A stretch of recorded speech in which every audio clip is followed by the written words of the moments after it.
Alright, ladies and gentlemen, in this video we are going to go over how to find an explicit formula for an arithmetic sequence. Now, an arithmetic sequence has a common difference. So, if I were to take the second term minus the first, 4 minus 9 is negative 5. Then the third minus the second, negative 1 minus 4, negative 5.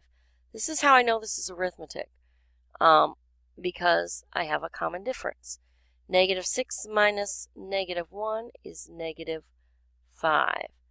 And negative 11 minus negative 6 gives you negative 5.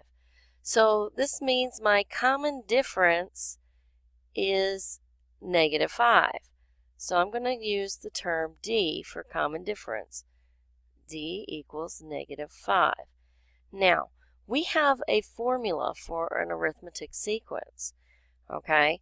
That formula is A sub n, n is whatever term you want it to be, equals A, your book will say a lot of books will say A sub 1.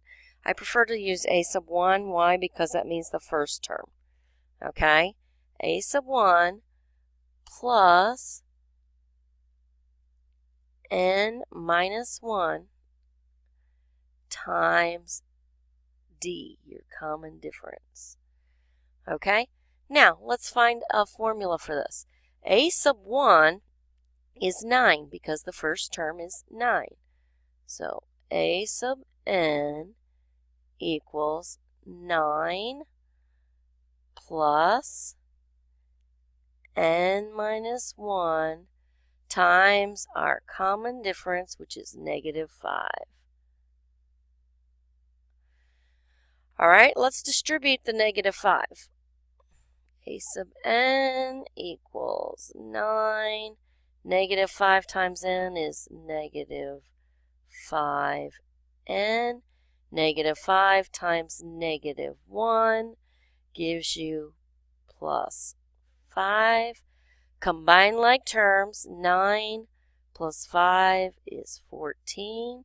So A sub n equals negative 5n plus 14. Now that's a little more concrete way than in the previous section of finding a specific formula. Now, what's really nice about this is we could use this if we wanted to find, let's just say, the 100th term.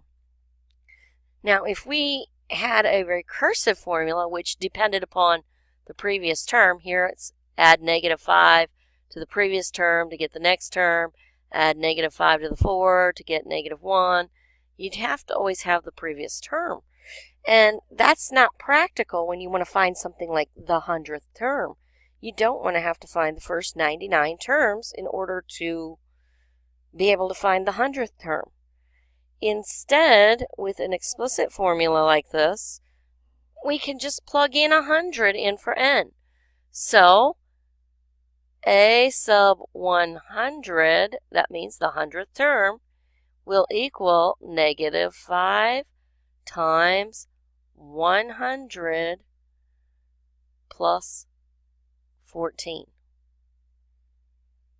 Well, that's much more feasible. Well, if I take negative 5 times 100, I get negative 500. So A sub 100 equals negative 500 plus 14. Well, if I were to take negative 500, add 14 to that, I am going to get negative 486. So A sub 100, that means the 100th term, will equal negative 486. Now that's not too bad. So here is our formula. Okay, explicit formula. And here is the 100th term. Not bad.